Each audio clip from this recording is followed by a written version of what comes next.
Hello friends, welcome to FightEdu। इस class से पहले हमने एटॉमिक मास परमाणु भार पढ़ा था।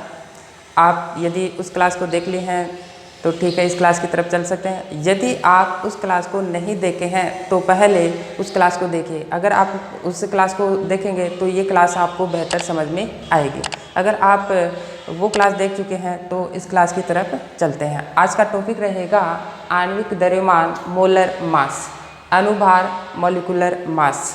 मॉलिक्यूलर मास अणुभार को कैपिटल M के द्वारा प्रदर्शित किया जाता है। अब बात आती है कि जो अणुभार है वो होता क्या है।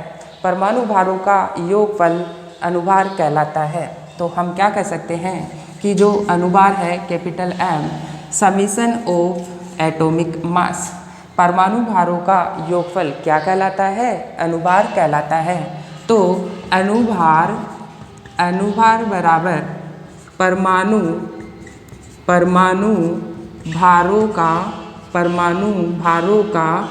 योगफल। परमाणु भारों का योगफल क्या कहलाएगा, परमाणु भारों का योगफल क्या कहलाएगा, अणुभार कहलाएगा।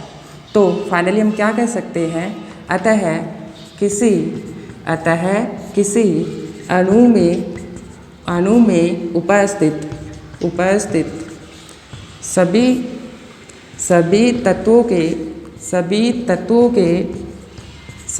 तत्वों के परमाणु भारों का योगफल,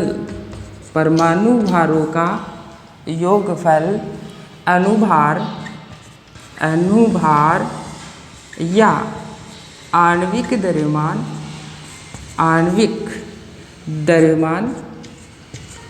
कहलाता है। क्या कहलाएगा, अणुभार कहलाएगा। तो अणुभार क्या होता है, परमाणु भारों का योगफल अणुभार कहलाता है। देखिए कैसे, जैसे मान लो कि हमारे पास है CH4 अणु है का, हमें क्या निकालना है, अणुभार निकालना है। देखिए इस CH4 के अंदर एक तो कार्बन परमाणु है, दूसरा हाइड्रोजन परमाणु है। टोटल परमाणु की बात करें तो इसमें 5 परमाणु हैं। अगर कार्बन का एटॉमिक मास और हाइड्रोजन के सभी एटॉमिक मास को जोड़ दिया जाता है तो जो हमारे को रिजल्ट मिलेगा वो अणुभार होता है। चलो देखते हैं इसको कैसे निकालें। कार्बन, इसमें 2 प्रकार के एलिमेंट हैं। एक तो कार्बन परमाणु है, इसका परमाणु क्रमांक 6 12। दूसरा हाइड्रोजन परमाणु होता है 1 1।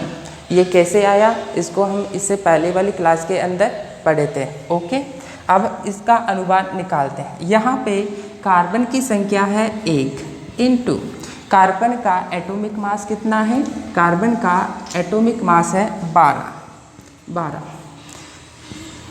प्लस हाइड्रोजन की संख्या कितनी है 4 इंटू एक हाइड्रोजन का एटॉमिक मास कितना है 1।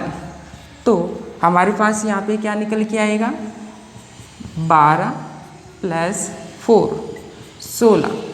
देखिए ये क्या निकल के आया है, CH4 का अणुभार। और अणुभार को किससे प्रदर्शित करते हैं, कैपिटल M। तो इसको हम ऐसे लिख सकते हैं कि मॉलिक्यूलर मास ऑफ CH4। यहाँ पे भी हम क्या लिख सकते हैं, MCH4। ध्यान रखना इसको हम कैसे पढ़ेंगे, CH4 का अणुभार, CH4 का अणुभार। यहाँ पे हमारे पास क्या है, परमाणु भारों का योगफल। और जो परमाणु भार होता है उसको हम AMU में मापते हैं। तो यहाँ पे हम क्या लिख देंगे, AMU। तो फाइनली हमारे पास क्या आ चुका है, CH4 का अणुभार आ चुका है। यहाँ पे अणुभार को AMU में प्रदर्शित किया गया है। अणुभार को हम ग्राम में भी प्रदर्शित कर सकते हैं। यदि अणुभार को ग्राम में प्रदर्शित किया जाता है तो उसे ग्राम अणुभार कहते हैं। देखो कैसे, जैसे मान लो कि मैंने इसको कैसे लिखा, 16 ग्राम, तो ये क्या कहलाएगा, ग्राम अणुभार कहलाएगा। ओके, अब हम दूसरा एग्जाम्पल देख लेते हैं।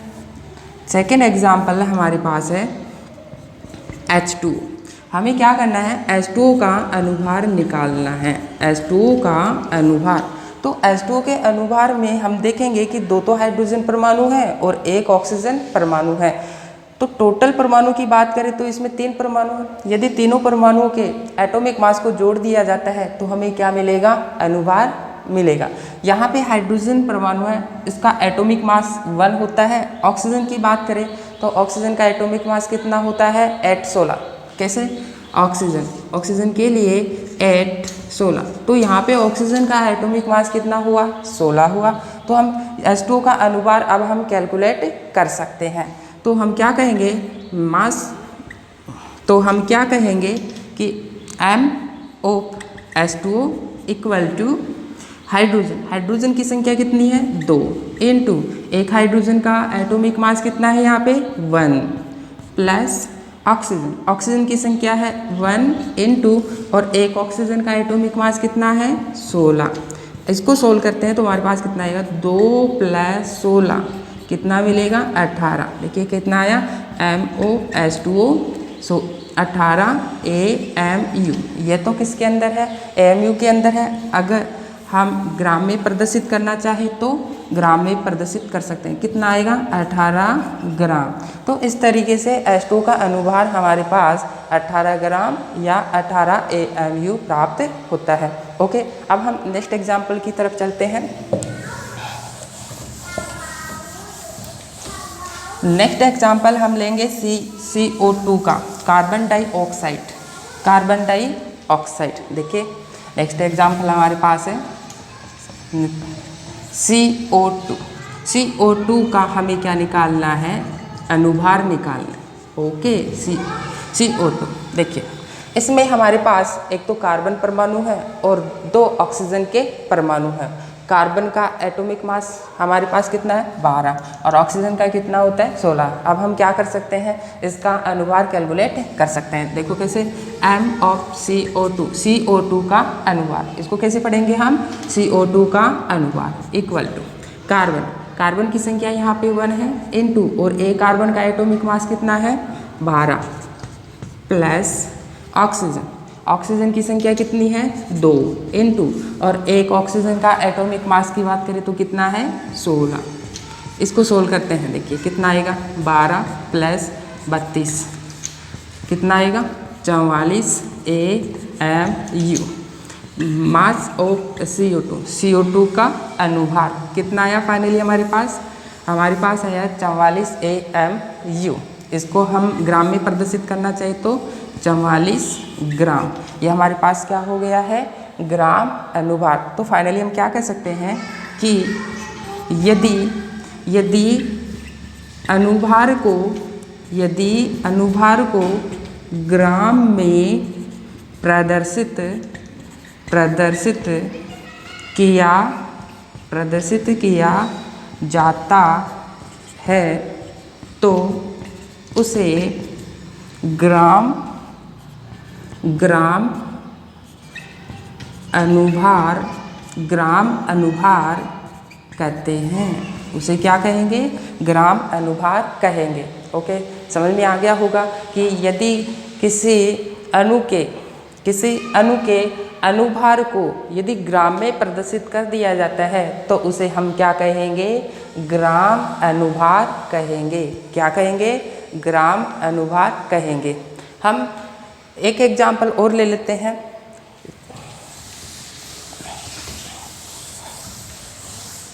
अब हम नेक्स्ट ग्लूकोज का अनुभार कैलकुलेट करेंगे। नेक्स्ट हमारे पास है ग्लूकोज C6H12O6 का अनुभार।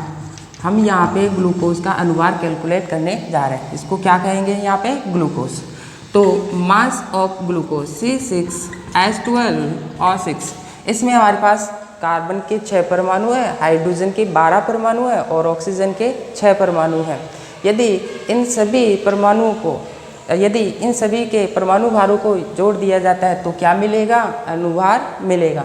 एक तो कार्बन का एटॉमिक मास हमें पता है कितना है 12 और हाइड्रोजन के लिए एटॉमिक मास कितना है 1 और ऑक्सीजन के लिए एटॉमिक मास कितना है 16। तो हम इसका क्या कर सकते हैं, अनुभार कैलकुलेट कर सकते हैं। तो देखो कैसे, यहाँ पे कार्बन की संख्या है 6 इंटू और एक कार्बन का एटॉमिक मास कितना है 12 प्लस नेक्स्ट हमारे पास क्या है, हाइड्रोजन की संख्या 12 इंटू और एक हाइड्रोजन का एटॉमिक मास कितना है यहाँ पे 1 प्लस और नेक्स्ट है ऑक्सीजन, ऑक्सीजन की संख्या है 6 इंटू एक ऑक्सीजन का एटॉमिक मास यहाँ पे कितना है 16। इसको सोल्व करके देखते हैं तो हमारे पास कितना आएगा, यहाँ पे 72, यहाँ पे 12 और यहाँ पे 16 के 96। इसको सोल्व करते हैं। देखिए यहाँ पे कितना है 6 और 2 कितना हो जाएगा 10 हो जाएगा, 9 10 17 ऐसे तो कितना है 180 AMU। तो फाइनली हम यहाँ पे क्या लिख सकते हैं कि मॉलिक्यूलर मास ऑफ C6H12O6। तो फाइनली हमारे पास ग्लूकोज का अनुभार कितना आया 180 AMU। यदि इसको ग्राम में प्रदर्शित करना चाहे तो कितना मिलेगा हमें 180 ग्राम। तो ध्यान रखना कि अनुभार को हम AMU में भी प्रदर्शित कर सकते हैं और ग्राम में भी प्रदर्शित कर सकते हैं। अगर ग्राम में प्रदर्शित करते हैं तो उसे ग्राम अनुभार कहेंगे और AMU में प्रदर्शित करेंगे तो एटॉमिक मास यूनिट के अंदर होगा। ये किसके अंदर होगा, atomic mass unit. Okay, next example हम एक और सोल्व कर लेते हैं ताकि आपकी अच्छे से प्रैक्टिस हो सके। नेक्स्ट एग्जांपल हमारे पास है CH3COOH। देखिए का अनुभार, इसका हमें क्या निकालना है, अनुभार निकालना है। इसमें हमारे का कार्बन परमाणु है, हाइड्रोजन परमाणु है और ऑक्सीजन परमाणु है। तीनों के हमें क्या पता है, एटॉमिक मास पता है। तो हम क्या निकाल सकते हैं, अनुभार निकाल सकते हैं। तो हम क्या कहेंगे, मास ऑफ CH3COOH। जो हमारे पास CH3COOH है इसको एसिटिक एसिड कहते हैं, एसिटिक अम्ल कहते हैं। इसमें कार्बन की संख्या की बात करें तो 2 है। तो क्या कहेंगे, 2 कार्बन की संख्या है और एक कार्बन का एटॉमिक मास कितना 12 प्लस नेक्स्ट हमारे पास है हाइड्रोजन। हाइड्रोजन की संख्या इसमें कितनी है, टोटल है 4 इंटू और एक हाइड्रोजन का एटॉमिक मास की बात करें तो कितना है 1 प्लस नेक्स्ट हमारे पास कौन है, ऑक्सीजन। ऑक्सीजन की संख्या कितनी है इसमें 2 है इंटू और एक ऑक्सीजन का एटॉमिक मास कितना है 16। इसको सोल्व करके देखते हैं। यहाँ पे कितना आएगा, यहाँ पे हमारे पास आएगा 24 प्लस 4 प्लस 32। सोल्व करके देखते हैं कितना आता है। इसका सोल्व करेंगे तो हमारे पास आएगा 60 AMU। तो फाइनली हमारे पास मास, मॉलिक्यूलर मास ऑफ CH3COOH कितना आया 60 AMU। और इसको ग्राम में प्रदर्शित करना चाहिए तो 60 ग्राम। ओके, इस प्रकार से हमने एसिटिक एसिड का भी अनुभार निकाल लिया। एसिटिक एसिड का अनुभार कितना आया 60 ग्राम। हम नेक्स्ट एग्जाम्पल की तरफ चलते हैं, कुछ एग्जाम्पल और देख लेते हैं। देखिए अब हम सल्फ्यूरिक अम्ल का निकालेंगे। सल्फ्यूरिक अम्ल H2SO4 का अनुभार, H2SO4 का अनुभार। देखिए इसमें हमारे पास दो तो हाइड्रोजन परमाणु है, एक सल्फर परमाणु है और 4 ऑक्सीजन परमाणु है। हाइड्रोजन का एटॉमिक मास हमें पता है 1 है।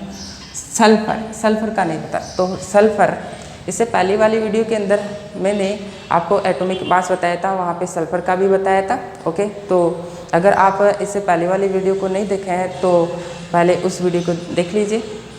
इसका लिंक मैंने आपको डिस्क्रिप्शन बॉक्स में दिया हुआ है। ओके, आप देखिए सल्फर के लिए सल्फर का एटॉमिक मास की बात करें तो 16 32 कितना हुआ करता है 32। अब हम इसको क्या कर सकते हैं, सोल्व कर सकते हैं, क्योंकि ऑक्सीजन का एटॉमिक मास भी हमें पता है कितना है 16। सोल्व कर लेते हैं। Molecular mass of H2SO4। देखिए हाइड्रोजन की संख्या 2 इंटू और एक हाइड्रोजन का atomic mass 1 plus sulphur, sulphur की संख्या यहाँ पे 1 और एक सल्फर का एटॉमिक मास कितना है 32, प्लस ऑक्सीजन, ऑक्सीजन की संख्या 4 है इनटू और एक ऑक्सीजन का एटॉमिक मास कितना है 16। सोल्व करके देखते हैं 2 प्लस 32 प्लस 64, इसको सोल्व करेंगे तो फाइनली कितना आएगा हमारे पास 98 AMU। कितना आया मॉलिक्यूलर मास ऑफ H2SO4। इसको कैसे पढ़ेंगे H2SO4 का अनुभार। ओके, तो हमारे पास H2SO4 सल्फ्यूरिक अम्ल का अनुभार निकल के आ चुका है। कितना है 98 AMU और इसको ग्राम में प्रदर्शित करना चाहे तो 98 ग्राम। ओके, अब हम नेक्स्ट एग्जांपल और देख लेते हैं। जैसे नेक्स्ट एग्जांपल हम एथेन क्या देख लेते हैं। जैसे एथेन का क्या होता है CH3।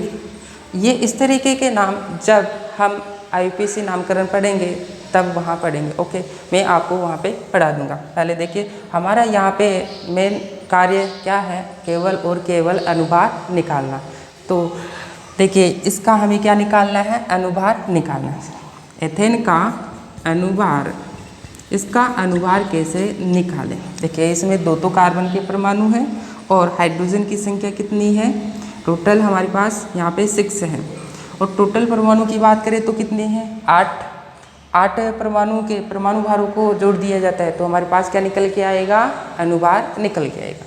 देखिए तो हम क्या निकाल रहे हैं, अनुभार molecular mass of CH3 equal to carbon, carbon की संख्या है 2 इंटू और एक कार्बन का एटॉमिक मास कितना है 12 प्लस नेक्स्ट हमारे पास यहाँ पे हाइड्रोजन परमाणु है, हाइड्रोजन की संख्या कितनी है 6 इंटू और एक हाइड्रोजन का एटॉमिक मास यहाँ पे कितना है 1। इसको सोल्व करके देखते हैं 24 प्लस 6 कितना आया 30 AMU।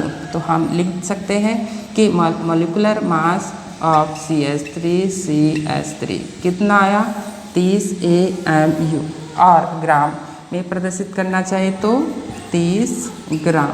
तो इस तरीके से हमने एथेन का CH3 का अनुभार भी कैलकुलेट कर लिए। अब एक एग्जाम्पल और देखते हैं। नेक्स्ट एग्जाम्पल हम 7 लेते हैं कि C6H6 ये बेंजीन होता है का अनुभार निकालना है हमें। देखिए इसमें कार्बन परमाणु दूसरा हाइड्रोजन परमाणु है, हम क्या कर सकते हैं इसका अनुभार कैलकुलेट कर सकते हैं। तो molecular mass of C6H6 carbon की संख्या 6 इंटू एक कार्बन का एटॉमिक मास 12 प्लस हाइड्रोजन की संख्या 6 इंटू एक हाइड्रोजन का एटॉमिक मास 1। सोल्व करेंगे तो कितना आएगा 72 प्लस 6 कितना आया 78 AMU। तो मॉलिक्यूलर मास ऑफ C6H6 तो बेंजीन का हमारे पास अनुभार निकल के आया 78 AMU। अगर ग्राम अनुभार के लिए कहें तो 78 ग्राम। ओके, तो इस तरीके से हमने इस लेसन के अंदर अनुभार क्या है वो सीखा है। अनुभार क्या होता है, परमाणु भारों का योगफल होता है और कुछ अणु लिए उनका हम अनुभार निकालना सीखे हैं। ओके, इन अनुभार का उपयोग हम मॉल कॉन्सेप्ट में पढ़ते हैं, सॉल्यूशन में पढ़ते हैं, केमिस्ट्री के अधिकांश न्यूमेरिकल आंकिक प्रश्नों में वहाँ पे अनुभार की आवश्यकता होती है। ओके, तो अनुभार बहुत ही इम्पोर्टेंट टॉपिक है। अब हम इस टॉपिक से रिलेटेड मॉल कॉन्सेप्ट पढ़ेंगे, इसी का नेक्स्ट टॉपिक है, इसी लेसन का नेक्स्ट टॉपिक है। तो हम क्या करेंगे अगली वीडियो के अंदर मॉल कॉन्सेप्ट को पढ़ेंगे, मोल को पढ़ेंगे, मोल क्या है मोल को जानेंगे। Okay, thank you.